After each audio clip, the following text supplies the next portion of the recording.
So many of us grow up in homes where love was inconsistent, unpredictable, and conditional.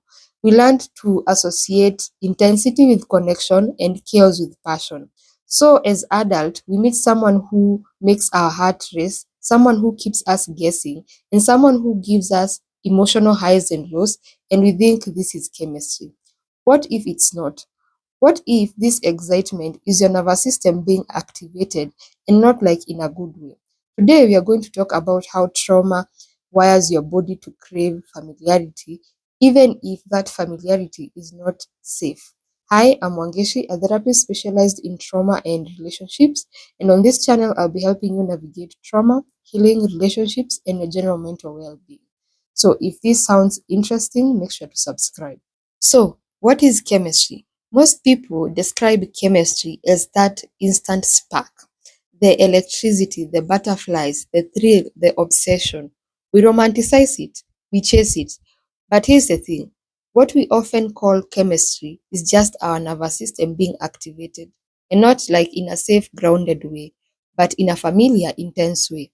Chemistry is just familiarity plus emotional intensity. And what's familiar for individuals who grew up in homes where love was inconsistent, unpredictable, and conditional? Exactly. Chaos and uncertainty. This wires your nervous system to find intensity comforting. Your body remembers, even if you don't have conscious memories. Your nervous system stores experiences. So, if you grew up in an environment whereby you felt emotionally unsafe, your body might have learned that love feels like anxiety. So, when you meet someone who is calm, safe, and secure, you feel like something is missing. Not because there is anything that is missing, but because your body is looking for that high simulation that it associates with real connection. Now, this is your trauma response talking.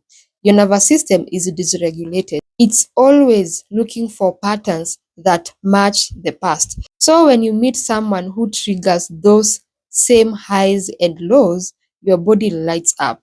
It mistakes this activation for passion. Let's talk attachment style. If you have an anxious attachment style, you might interpret emotional unavailability as a challenge. You feel drawn to people who are emotionally distant or unavailable, and people who give you mixed signals. This is because deep down you're trying to earn the love that was withheld in childhood. So when you meet someone who is inconsistent, your attachment wounds are activated. It becomes a mission. You keep trying harder, and that trying harder feels like a desire, and not like a desire rooted in mutual love, but rooted in fear of rejection. And if you have an avoidant attachment style, you might find comfort in people who are emotionally distant. This is because it mirrors what you had to do to survive. So, yes, both attachment styles can confuse chemistry with anxiety. It is also very important to talk about how trauma confuses our inner signals. If your body is used to chaos, then calm can feel very unsafe. When your intuition tries to speak, your brain might shut it down. There is a very big difference between chemistry, which is felt emotional or physical connection, and anxiety, which is hypervigilance disguised as passion, and intuition, which is a quiet, grounded knowing.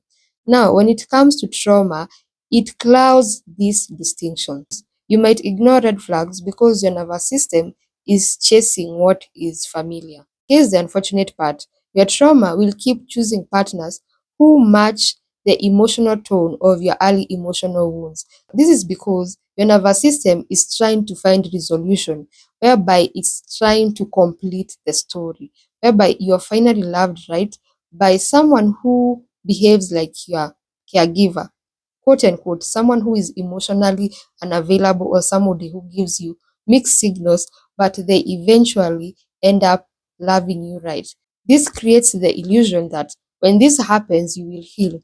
And the sad part is, it always leads to heartbreak until you work on those wounds or those attachment wounds. In order to recognize the patterns, start by asking yourself this: do I mistake intensity with intimacy?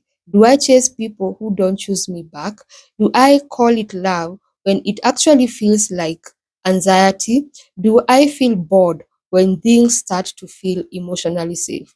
Or do I feel bored when things are emotionally safe? The moment you question these patterns, you begin to shift. You begin to realize that that spark you crave might actually be a trauma response. Chemistry isn't bad and attraction isn't bad, but it's important to pause and ask, is this person truly safe or just familiar? Does my body feel regulated around them, or do I feel anxious and unsettled?